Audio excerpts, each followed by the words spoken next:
प्यारे मित्रों, आज हम लोग पढ़ेंगे बांग्लादेश के बारे में। ठीक है। अभी तक हम लोग भारत के पड़ोसियों के साथ लगने वाली सीमाओं यानी भारत के पड़ोसी वाले राष्ट्रों में हम लोग चाइना और पाकिस्तान के बारे में पढ़े हैं। आज तीसरा राष्ट्र है बांग्लादेश।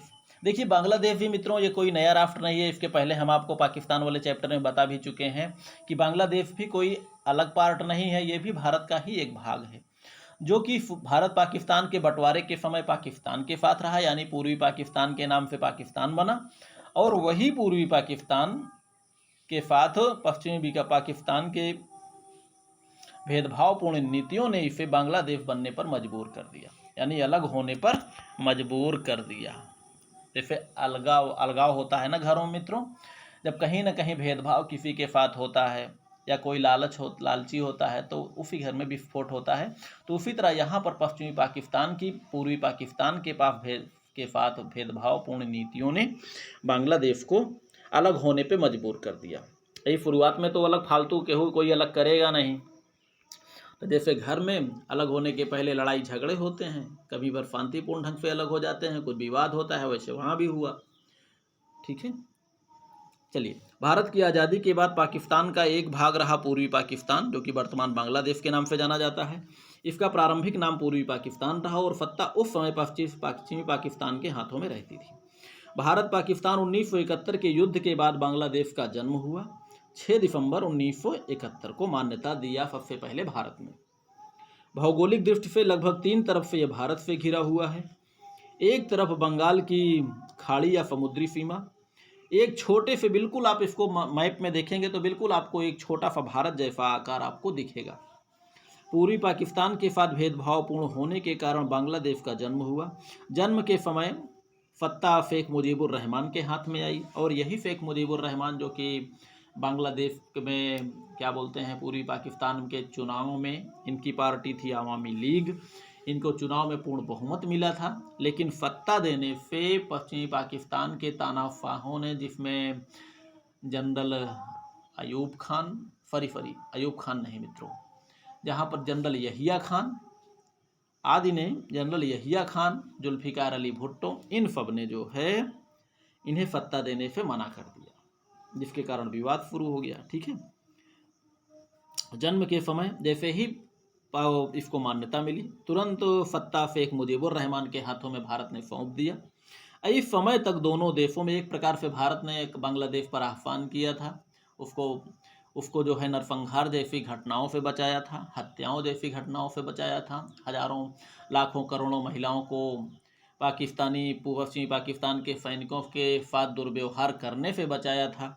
एक प्रकार से बांग्लादेशियों को तो भारत का एहसान जीवन भर नहीं भूलना चाहिए, लेकिन समय की देन है। ठीक है। चलिए, तो उस समय जो है जब भारत ने बांग्लादेश को आज़ाद कराया तो सत्ता जो है शेख मुजीबुर रहमान के हाथों में सौंप दी। इस समय तक दोनों देशों के संबंध में काफ़ी अच्छे बने रहे। 15 मार्च 1972 को दोनों देशों के बीच एक 25 वर्षीय मित्रता एवं सहयोग की संधि हुई, लेकिन 1977 में शेख मुजीबुर रहमान की हत्या कर दी गई। अब पाकिस्तान का ही जो है हाथ रहा होगा, सपोर्ट रहा होगा, क्योंकि उसको मालूम था कि जब तक जो है शेख मुजीबुर रहमान रहेंगे वो भारत के एहसानों तले दबे रहेंगे, भारत के एहसान को मानते रहेंगे, इसलिए उनकी हत्या हो गई। ठीक है। शेख मुजीब की पुत्री शेख हसीना के शासनकाल तक संबंध अच्छे बने रहे। विपक्षी नेता खालिदा जिया सदा भारत की विरोधी रही। भारत में अवैध रूप से बांग्लादेश से घुसपैठ बराबर हो भी रही है। ठीक है। और घुसपैठ को रोकने के लिए भारत ने सीमा को जब कटीले तारों से घेरना प्रारंभ किया तो उस समय बांग्लादेश ने इसका विरोध किया, जिससे कुछ विवाद उत्पन्न हुआ।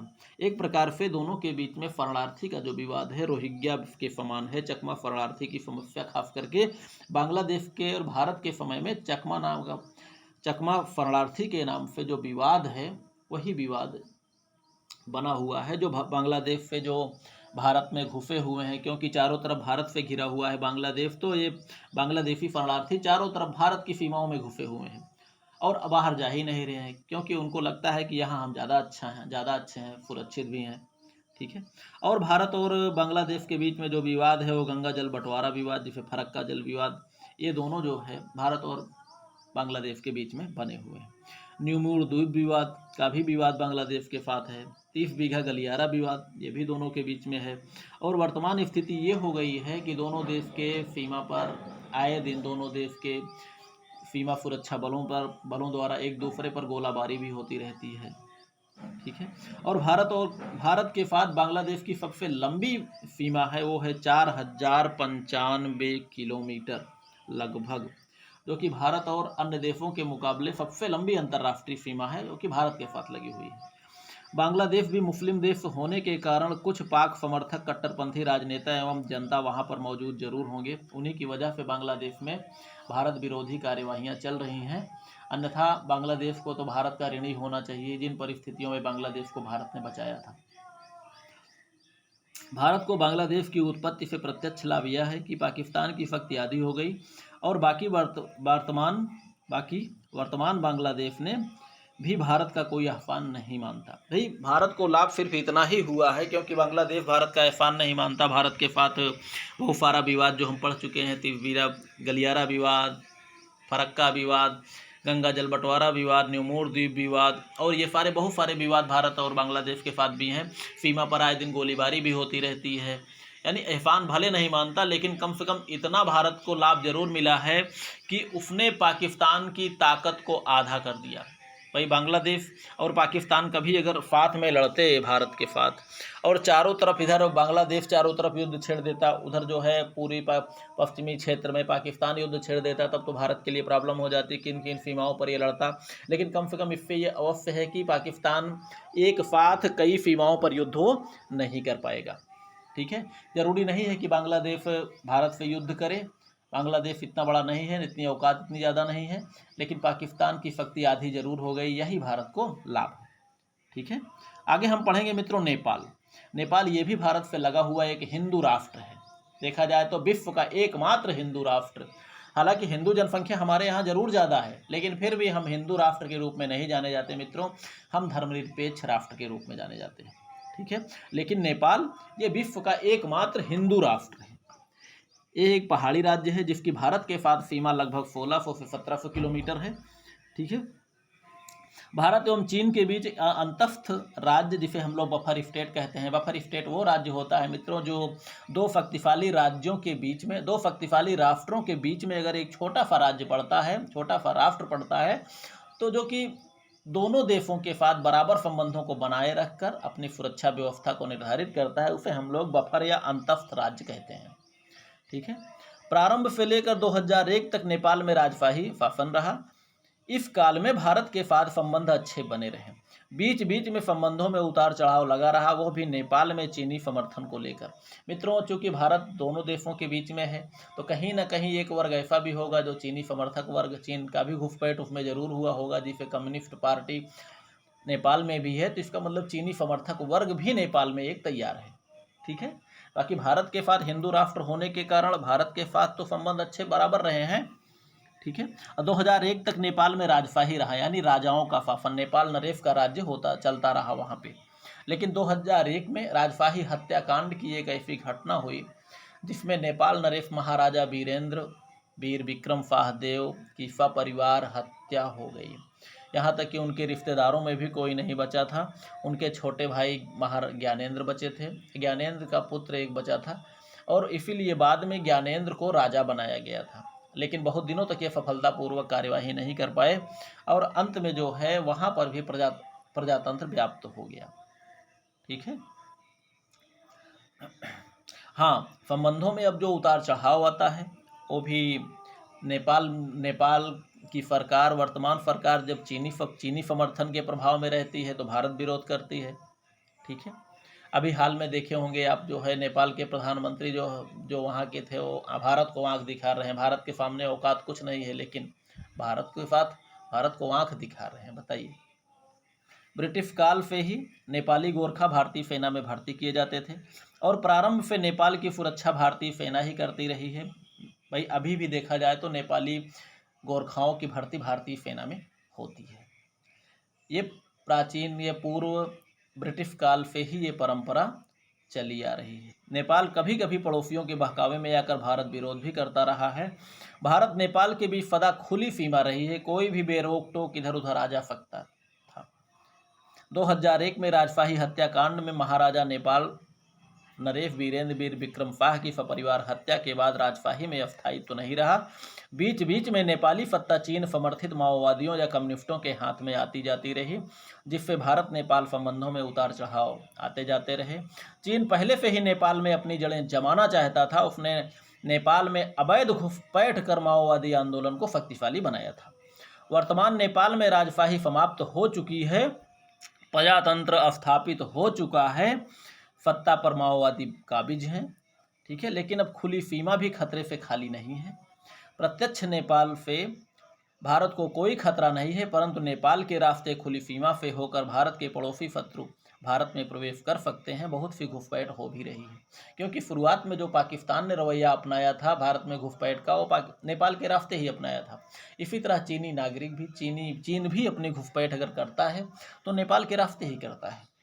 अभी हाल में नेपाल के प्रधानमंत्री KP शर्मा ओली ने चीनी प्रभाव में आकर भारत को आंख दिखाना शुरू कर दिया और भारत की सुरक्षा पर प्रश्न चिन्ह लगा दिया। क्योंकि देखा जाए मित्रों तो भारत तो कोई जो है किसी के आंतरिक मामले में हस्तक्षेप करता नहीं। यहाँ पर चीन जो है नेपाल के मामले में आंतरिक मामले में हस्तक्षेप कुछ ज़्यादा ही कर रहा है और नेपाल को पूर्णतः अपने प्रभाव में लेना चाहता है। इसी वजह से नेपाल की लगभग सत्ता पर चीन का प्रभुत्व काफ़ी हद तक बरकरार हो चुका है या नहीं हो चुका है तो हो सकता है, ठीक है। इसीलिए नेपाल के रास्ते भी अब बहुत बड़ी सुरक्षा भारत को नहीं मानना चाहिए और खुली सीमा पर भी जो है अब थोड़ा सा दृष्टि रखना पड़ेगा, या फिर हो सकता है खुली सीमा को भी बंद करना पड़ेगा, ठीक है। अगला राष्ट्र है मित्रों भारत का जो है वो है वर्मा या म्यांमार, ठीक है। ये भारत के पूर्वी सीमा पर स्थित भारत का एक पड़ोसी राष्ट्र है। भू स्ट्रैटेजिक स्थिति अत्यंत ही महत्वपूर्ण है, लेकिन भारत और म्यांमार के बीच में मधुर संबंध है। भारत और वर्मा के बीच में हालांकि काफ़ी लंबी सीमा रेखा है, लेकिन दोनों के बीच में कभी भी कोई भी विवाद की स्थिति उत्पन्न नहीं हुई। ना कोई विवाद की स्थिति उत्पन्न हुई, ना ही कोई ऐसी स्थिति बनी कि थोड़ा भी तनाव दोनों के बीच में आए। लेकिन यहाँ पर चीन सदा म्यांमार में अपना प्रभुत्व बढ़ाकर भारतीय प्रभाव कम करने के लिए प्रयत्नशील रहता है। अब चीन चाहता है कि म्यांमार हमारे प्रभाव में आ जाए और भारत का विरोध शुरू हो जाए वहाँ भी, लेकिन ऐसा अभी तक फिलहाल नहीं हो पाया है। वर्तमान म्यांमार की स्थिति बहुत अच्छी नहीं है। चीन कभी भी म्यांमार में अपने सैन्य बल एवं अन्य तरीकों का प्रयोग करके उसे अपने प्रभाव में ले सकता है। भारत और म्यांमार की स्थिति यही है कि ना तो भारत को ना ही म्यांमार को एक दूसरे की ओर देखने का समय है, अर्थात एक दूसरे के आंतरिक मामलों में किसी को हस्तक्षेप करने का कोई समय नहीं है, ना ही कोई इरादा है किसी को। म्यांमार से खतरा तभी उत्पन्न हो सकता है जब वहां पर चीनी गतिविधियां अधिक सक्रिय हो जाएं और चीन उस ओर से भारत में घुसपैठ के मार्ग का रास्ता बना ले। हालांकि पूर्वोत्तर क्षेत्र पहले से ही चीनी गतिविधियों से अशांत बना हुआ है, ठीक है मित्रों। तो म्यांमार से भारत को अभी तक कोई स्थिति खराब नहीं है। हाँ, बफरते वही है, गड़बड़ी तब होगी जब म्यांमार में चीन का प्रभाव बढ़ेगा और चीनी जो है अपनी गतिविधियों की सक्रियता जो है म्यांमार में दिखाना प्रारंभ करेंगे, तो उससे भारत के ऊपर भी प्रभाव पड़ना सुनिश्चित है। अगला है श्रीलंका। श्रीलंका को हिंद महासागर का मोती कहा जाता है। श्रीलंका से हमारी व्यक्तिगत कोई शत्रुता नहीं है। भारत श्रीलंका विवाद का जो कारण है वो है तमिल सिंघली विवाद। भाई तमिल जो है वो भारतीय मूल के हैं, तमिलनाडु के हैं, जिसे अंग्रेज जो है कभी ले जाकर उनको श्रीलंका में बसाए थे। आज वहाँ पर भारी मात्रा में तमिल हैं और श्रीलंका की जो वहाँ की मूल प्रजाति है वो सिंघली है।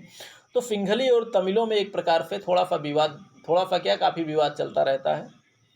तमिल संगठन लिट्टे और श्रीलंका सिंघली संगठन पैरामुना, दोनों के बीच में विवाद, दोनों के बीच में लगातार घमासान चलता रहा है प्रारंभ से। इस समय गतिविधियां जो है काफ़ी शांत हैं, ठीक है। लिट्टे को खास करके अंतर्राष्ट्रीय आतंकवादी संगठन के रूप में भी घोषणा की जा चुकी है। भारतीय मूल के तमिलों को श्रीलंका में अंग्रेजों ने बसाया।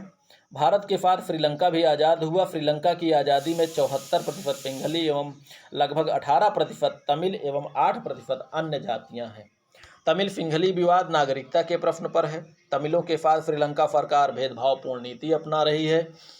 यही विवाद तमिल संगठन लिट्टे एवं सिंघली संगठन पैरामुना के बीच में खूने संघर्ष में तब्दील हो चुका है इसी विवाद के चलते। नेहरू जी मानते हैं कि जो जिस देश में है वही उनका देश है, ऐसा माना जाए, लेकिन श्रीलंका को शायद समझा पाते तो विवाद ही समाप्त हो जाता।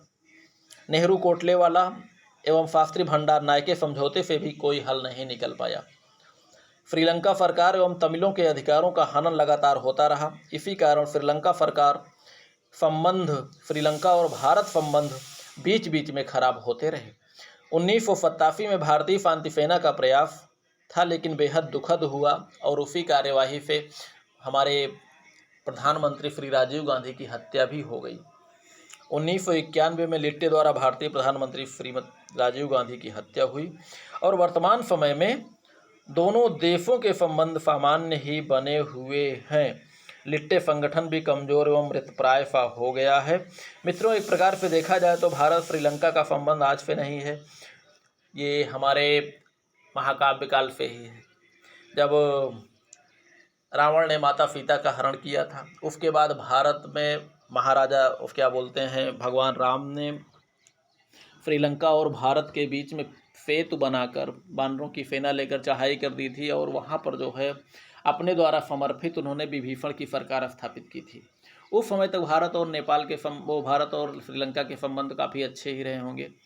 यहाँ पर बाद में जो है स्थिति, जब आज का समय आ गया तो स्थिति थोड़ा सा जो है अलग हो गई है, क्योंकि अब आधुनिक युग चल रहा है। ठीक है, तो मित्रों उम्मीद करता हूँ ये चैप्टर भी आपको समझ में आया होगा कुछ न कुछ। ठीक है, बहुत ज़्यादा इसमें विस्तार में हमको नहीं पढ़ना है। इंटरमीडिएट के बच्चों को बहुत ज़्यादा केवल कहानी की तरह जानना है, ताकि वो इन प्रश्नों का उत्तर दे सके और अपने पड़ोसी राष्ट्रों के साथ संबंधों के बारे में वो समझ सकें। इसी तरह मित्रों श्रीलंका के बारे में हम लोग पढ़े हैं। भूटान है एक राष्ट्र, उसके बारे में हमने लिखा भी नहीं है, लेकिन आपको हम बता देते हैं कि जो भूटान है, भूटान एक भारत का संरक्षित राज्य है, इसलिए भूटान की ओर से ना तो कोई विवाद हो सकता है और ना होगा। ठीक है, भूटान नरेश अपने आंतरिक कार्यवाही में बिल्कुल स्वतंत्र हैं। बाहरी विदेश नीतिक कार्यवाहियों को, विदेश नीति का निर्धारण भारत करता है, वैदेशिक मामलों को भारत देखता है, लेकिन आंतरिक कार्यों में भूटान नरेश स्वतंत्र हैं। ठीक है, इतना ही नहीं, अभी जो है हाल में जो डोकलाम विवाद हुआ था, तो ये डोकलाम विवाद डोकलाम कोई भारत का हिस्सा नहीं है, डोकलाम भूटान का हिस्सा है, लेकिन भारत का संरक्षित राज्य होने के कारण उसकी रक्षा करना भारत का कर्तव्य था, इसलिए डोकलाम विवाद को भारत ने सफल नहीं होने दिया। ठीक है, तो मित्रों उम्मीद करता हूँ केवल आपको इसमें स्वभाव जानना है, किस प्रकार विवाद हैं, केवल उनके बारे में आपको जानना है। हालांकि हम ये नहीं कहते कि हमने आपको सब कुछ सारी चीज़ें हमने जानकारी दी है, केवल हमने आपको एक सामान्य स्थिति से अवगत कराया है। ठीक है, चलिए पढ़िए लिखिए, मस्त रहिए, खुश रहिए मित्रों। लाइक और सब्सक्राइब जरूर कर दिया कीजिए।